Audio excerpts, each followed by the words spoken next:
Welcome, Army fans. This is Joe Iacono with GoBlackKnights.com, along with a very special guest today, strength and conditioning coach of the Army Black Knights, Conor Hughes. How you doing today, Coach Hughes? I'm excellent. I appreciate you having me on. I'm excited. Yeah, happy for you to be here. A lot we can talk about. The Army Strength and Conditioning Program is starting to gain quite a reputation, thanks to you and your fellow strength coaches, as well as Coach Monken and the program he runs. First question for you. One of the things that a lot of us have noticed over the past decade since Coach Monken arrived, initially, specifically in the speed area, when Coach Monken got here, Army was at a pretty significant disadvantage compared to a lot of their opponents. And we've noticed a significant improvement in speed, especially at the skill positions, over the last couple of years. First off, what do you attribute that to? And what does the program look like to improve a player's speed when he gets to West Point?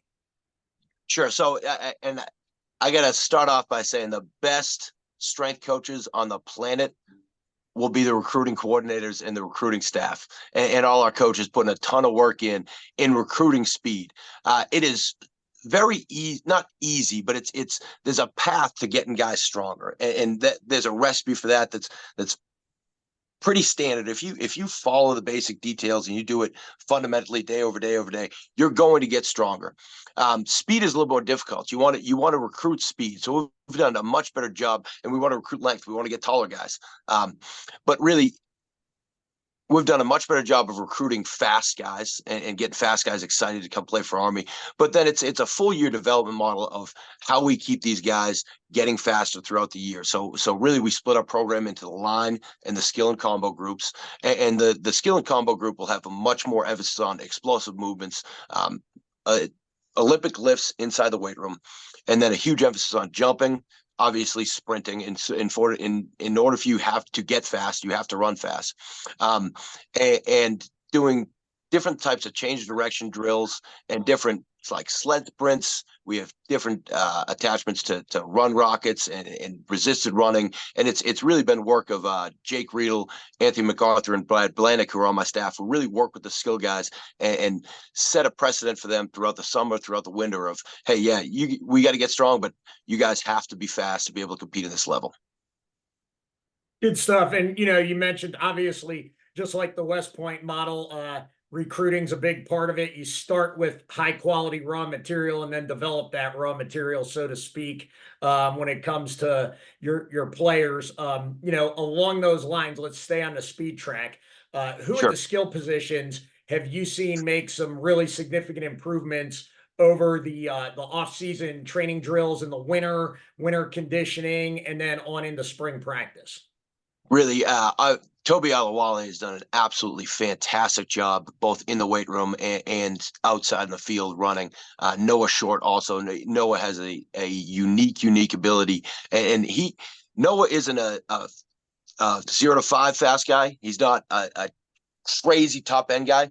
It's that 4th to 5th gear that Noah does really better than I've seen anybody in my career. Of he's at 80%, all of a sudden he's at 100% sprint speed. It's really unique the way that he's done that. But really, all of the skill position players have done a great job. Donovan Platt, a cornerback for us, is going to be absolutely elite. He's done a great job, and he's changed his body, lost a little bit of weight. He's moving better. Jaden Mays, another guy, he's going to be a cornerback for us. He is absolutely elite with this, and it's really that whole group has kind of had the mentality of, hey, we're skill players, but we're going to train our butts off in the weight room. We're going to train our butts off in the when we're outside running to really get faster, and put a ton of emphasis on single leg strength with those guys is critical for us too. So obviously see the videos of our offensive defensive line guys always back squatting. You got 575 pounds on the bar, and that excites people. But really with our skill positions, they're going to do those exercises, but the huge emphasis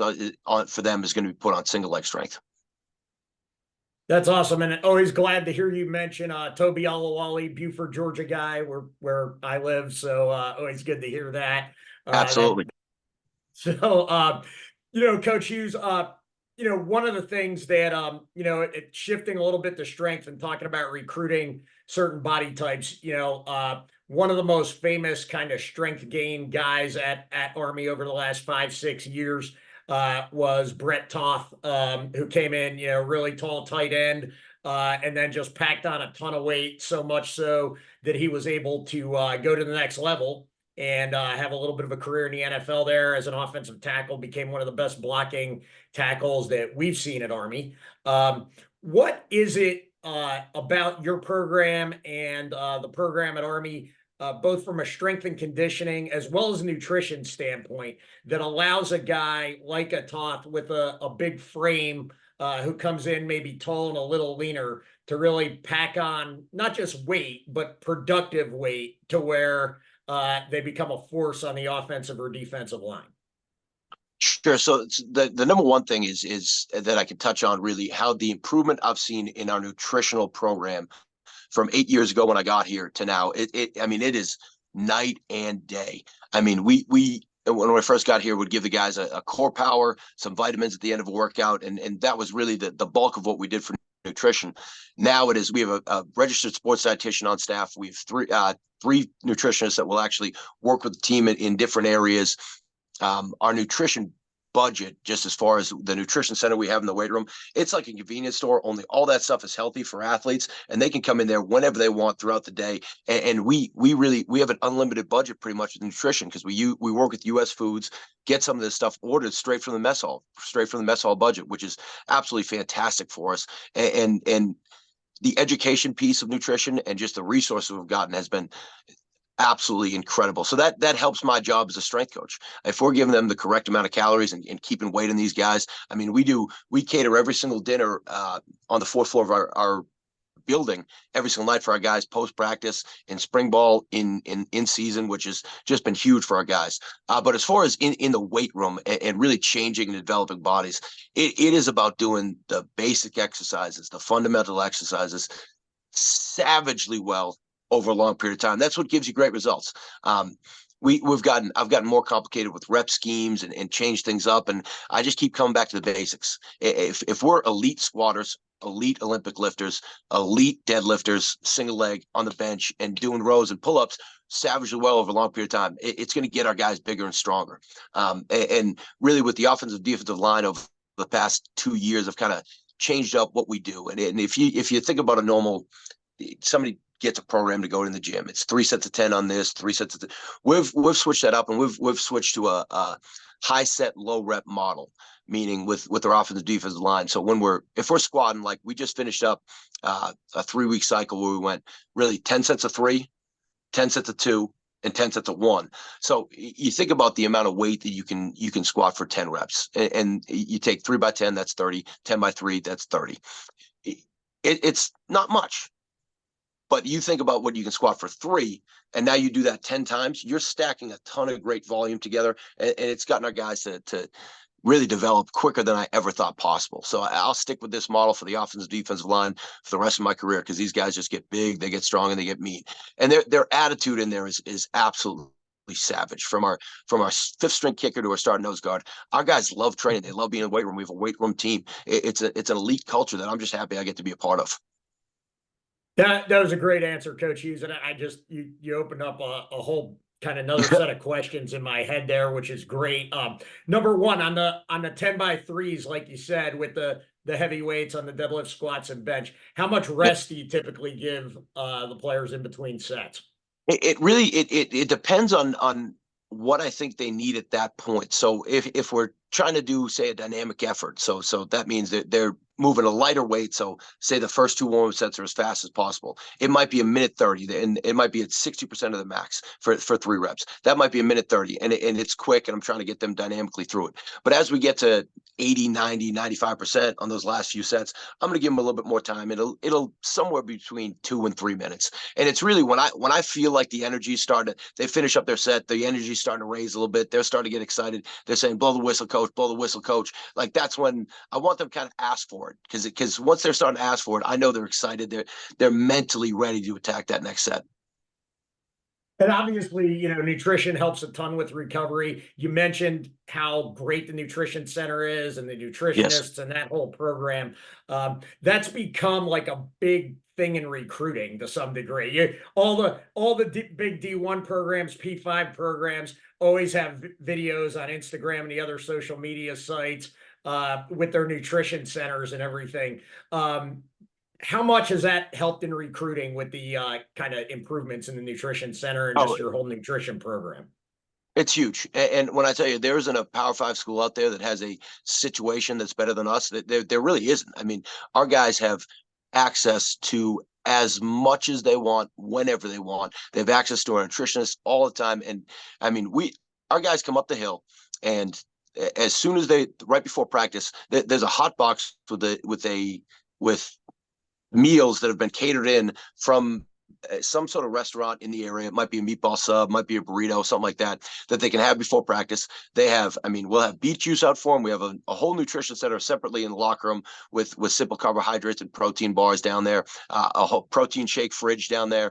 And then after practice, I mean, we're making them weight gain shakes. They can come back up through the nutrition center. Then they go up to the fourth floor. It is very, very unique, and it's awesome. It allows our guys to get the calories and the recovery that they need to be able to compete. Because I mean, there's a whole, everybody wants to do these fancy recovery models and we foam roll, we stretch, we have the ice baths, we have all these things.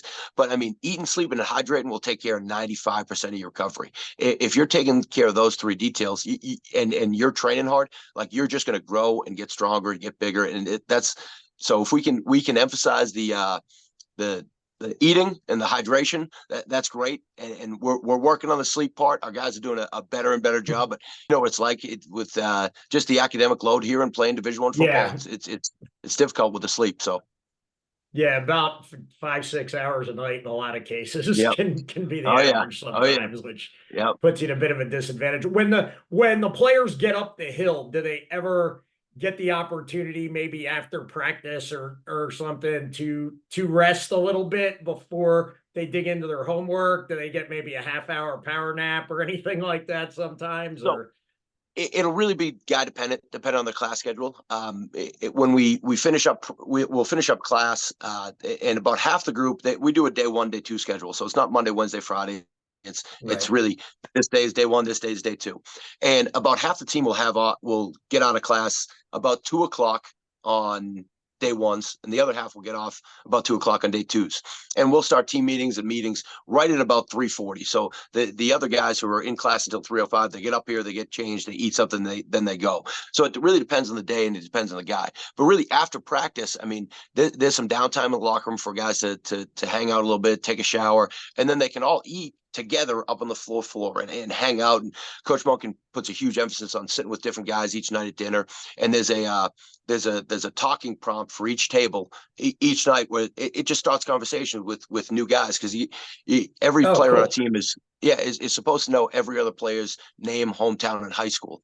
And what it ends up doing is bonding, building relationships, and it bonds that brotherhood more, because you sit down and says, hey, what's your favorite TV show, and guys start spitting balling, and then the conversation goes on. So that's a great bonding time for our guys, and really, like, that the biggest downtime is that dinner time, really, post practice. And Coach Hughes, I probably should have started with this maybe, but Yeah. we'll get into it now. Kind of give the listeners a little bit about your background, what you did, where you were before you came to West Point, and then obviously there's a lot of unique, I don't even want to call them challenges, because sometimes they're challenges, sometimes they're advantages, but there's a lot of unique things, we'll just say, about being a strength and conditioning coach at West Point or one of the academies, but specifically West Point. I mean, a lot of us at GBK were grads or are very familiar with the regimen that the cadets go through. So what are some of the most important learning lessons you've kind of had over your time at West Point about how to get maximum effectiveness out of a cadet athlete versus maybe a regular college football player at another school? Sure. Yeah. So background wise, I grew up in Boston, Massachusetts, played D3 football at Springfield College. There's no Division 4. Like I was a D3 offensive lineman. So like you don't really get worse of an athlete as a D3 offensive lineman. But went there, studied applied exercise science, knew I wanted to be a strength coach. Took an internship at Georgia Southern, was there for a summer. Went back up. I went to the University of Albany as a GA, did my master's there.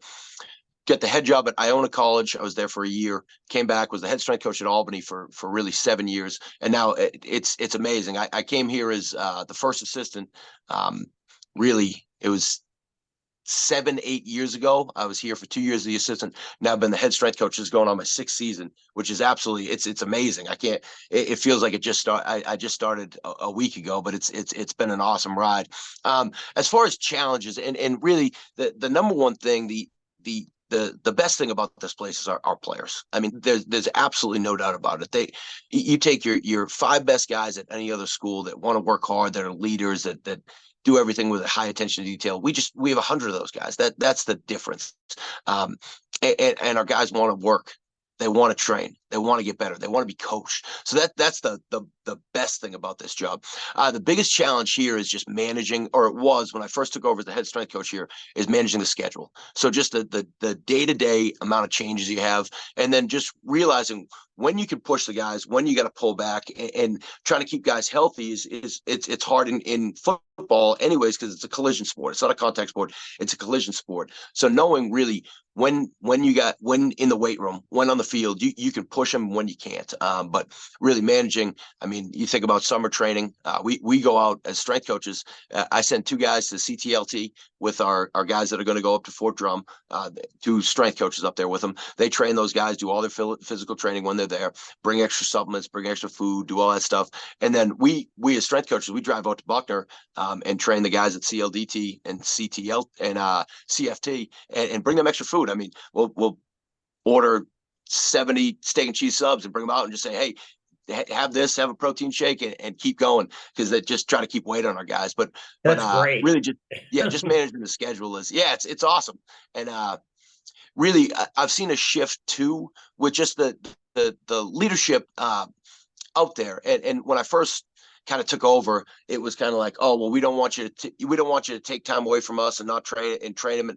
But when they realized that I was just coming out there and bringing food, and I was going to bring food for everybody, including staff and everything like that. So throw a couple extra steak and cheese subs in there for the staff, and everybody wants to get fed. And everyone's happy.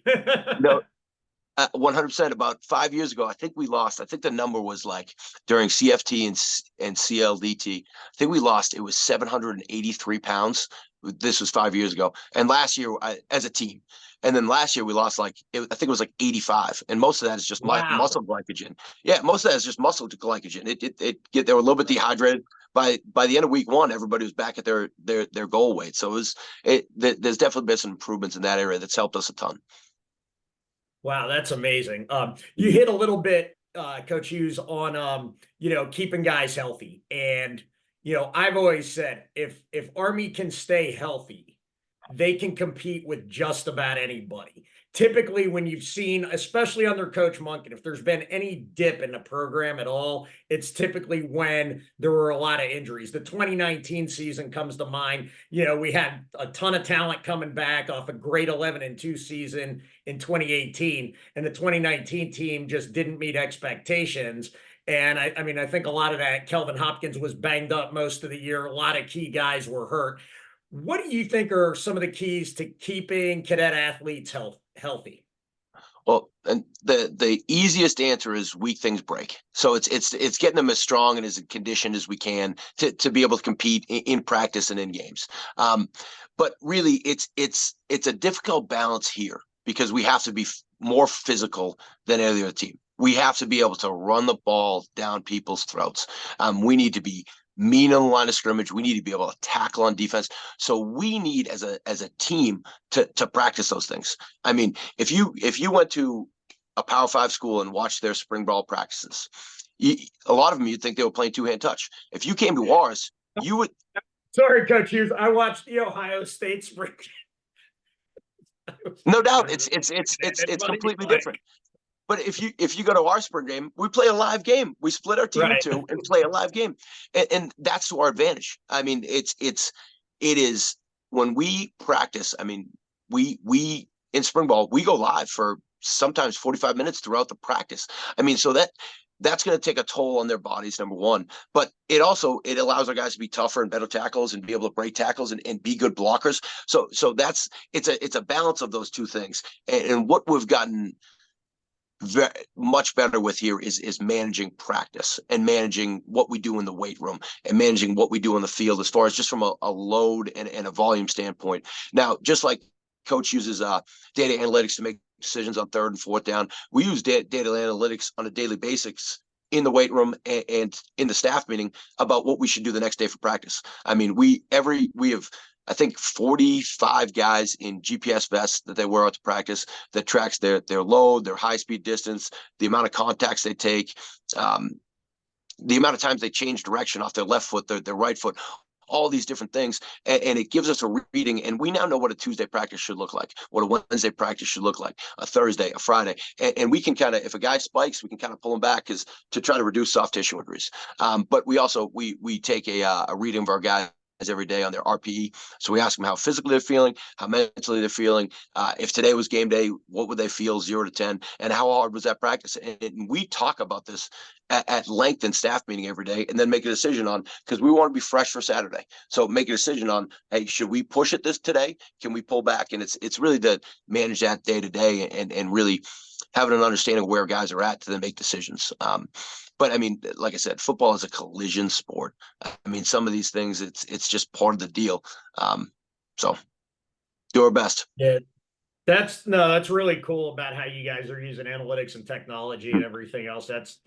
Just personally, I love geeking out on that kind of stuff. It's awesome. It's awesome. It's one of my favorite topics. I could probably bore the audience to death and ask 100 questions, but we'll move on. So, Sure. you have the poster behind your head, sing second, last to the Yep. hard, right? Kind of some of the team mottos. It really defines the culture. You talked about how Army has to be able to run the ball down people's throats and be the more physical team every time if they're going to win consistently. The kind of cool through social media, seeing some of the S&C videos online and everybody getting super hyped and the environment. And I've even talked to a couple of recruits' parents who talked about how cool the environment and the culture is there.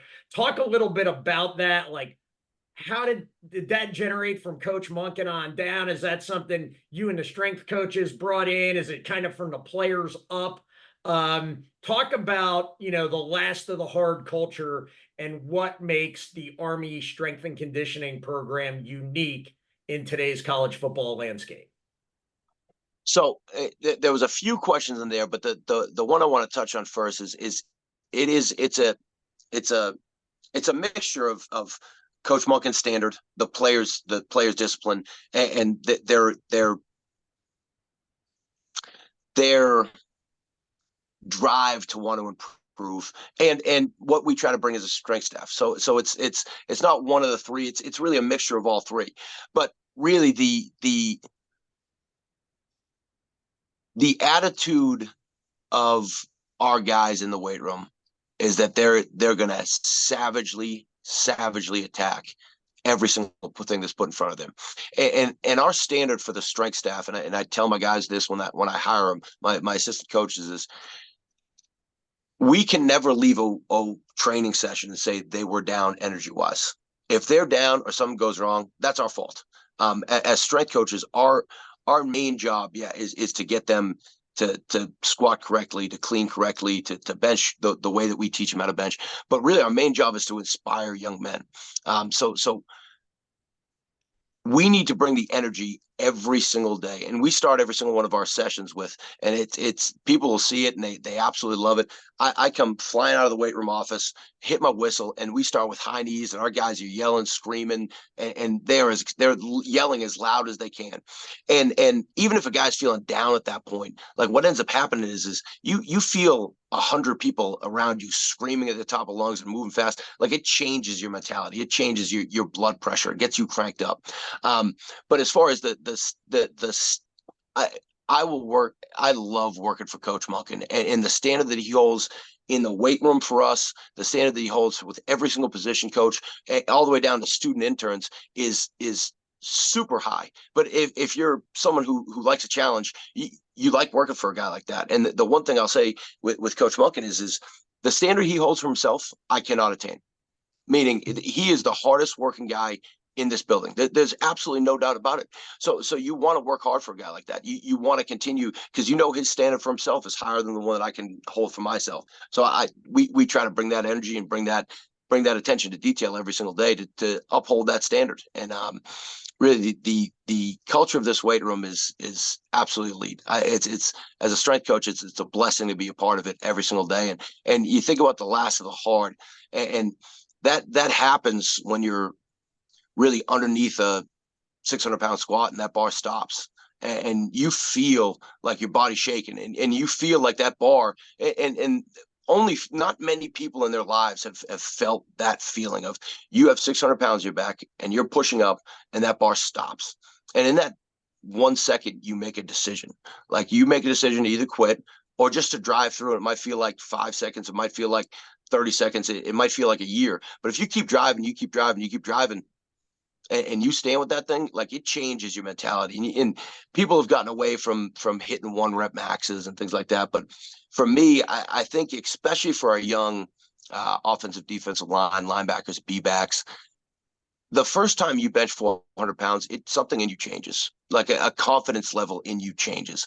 I think about a guy like Jackson Filipowicz, who the first time that I remember him squatting 500 pounds. He was a different kid after. Like, he was a different human being. He had more confidence, more bravado. It's really about instilling that, like, hey, I'm going to do something I've never done before that's incredibly hard and borderline dangerous.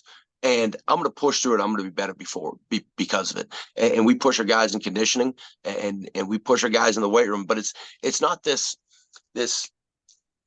running around and just making guys puke. I mean, there's an attention to detail with what we do, where I'm never going to put our guys in a situation that I'm just doing something just to make sure they're tough. No, I want them to be tough about the stuff that we're teaching them to do that's going to make them improve as football players. So I know if I get an offensive lineman to get his squat up by 100 pounds, he's going to be a better football player. I know if we get our skill guys to push this sled running as fast as they can, they're going to be faster. They're going to be more athletic. They're going to be able to put more force on the ground. So it's getting them to buy into the things that we're teaching them, and then bringing a ton of energy, both with the players and with the staff, and really just having an attitude in there that we can't be stopped.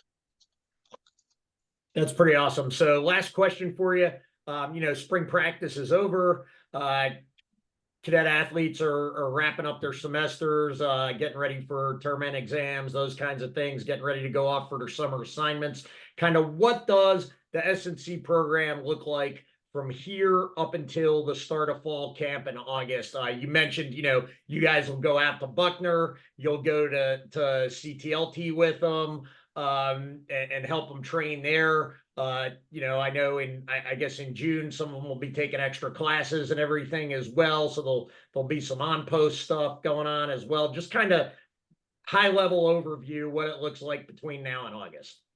Sure. So today we actually have our 4-way tug. So we do a team competition all winter, and it's the end, the culmination of this winter competition. So we split up a team into 4 regiments, and they'll have the 4-way tug in the winter. That we'll get a steak dinner tonight.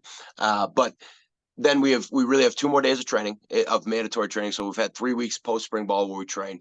And then the next 2 weeks, our guys will be on discretionary periods throughout the week before finals and through finals. But every single one of our guys will come in and train throughout the day at some point. We'll have open hours in there pretty much all day long. And our guys will come in between 6 a.m. and 6 p.m. and get their lifts in, get their runs in. Now, we can't run sessions, but we can be in there and coach and be there for safety. And then really right after that, our guys will go either to CTLT, CFT, or CLDT and do their summer training for somewhere in between really 2 weeks and 9 days, depending on which segment they're doing. And then June 3rd, we're back. I mean, our guys are back training 8 weeks Monday through Friday with us in the weight room right up leading up into to camp. We'll give them off the July 4th week.